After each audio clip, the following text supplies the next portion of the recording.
परेशान हो गया। इसने वो दरबारी मौलवी जो तनख्वाह पे रखे हुए थे वो इकट्ठे किए। उसने कहा हाँ भाई तुम्हें तनख्वाहें दी जाती हैं बैतुल माल से, अब जवाब दो।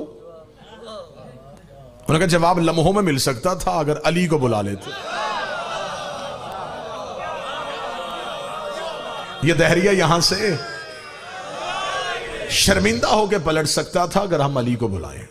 हाकिम ने कहा मैंने तुम्हें पहले कहा है कि मुझे इस्लाम अली के बगैर चाहिए।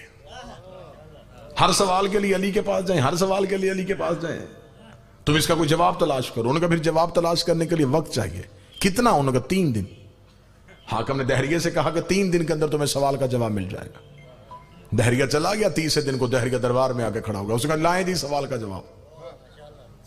ये बातें ऑन रिकॉर्ड है, तारीख का हिस्सा है। हाकिम ने उलमा को बुलाया। उलमा को बुला के हाँ भाई इसके सवाल का जवाब दो जिसके लिए 3 दिन की मोहलत मांगी थी। जवाब तैयार है? उन्होंने कहा जी बिल्कुल तैयार है। उन्होंने कहा क्या जवाब है? उन्होंने कहा जवाब यह है कि इसको कत्ल किया जाएगा। उसका जुर्म, उसका तौहीन मजहब, हमारे अल्लाह की तौहीन। हमारे मुसलमानों के दरबार में खड़ा होकर पूछ रहा है कि क्या अल्लाह कोई और अल्लाह बना सकता है? इससे बढ़ के तौहीन क्या होगी? सरतन से जुदा करो। इसने हमारे अल्लाह पे इल्जाम लगाए। हाकिम ने कहा पक्की बात है ये सजा इस्लामी होगी? उन्होंने कहा बिल्कुल इस्लामी होगी। हाकिम ने इशारा किया। जल्लाद ने तलवार खींची, नंगी तलवार दहरिया की गर्दन पे उसने कह के लगाने शुरू किए। हाकिम ने कहा क्यों कह के लगा रहा हूं? मैं देखूंगा कौन बंदा मजलिस में जाग रहा है। उसने कहा कह के क्यों लगा रहा हूं? उसने कहा तेरी बेबसी पे लगा रहा हूं। मैं जा रहा हूं, सवाल जिंदा है। आया मैं तो जा रहा हूं, सवाल तो जिंदा है। अगर तेरे अंदर ताकत होती सवाल को मारता।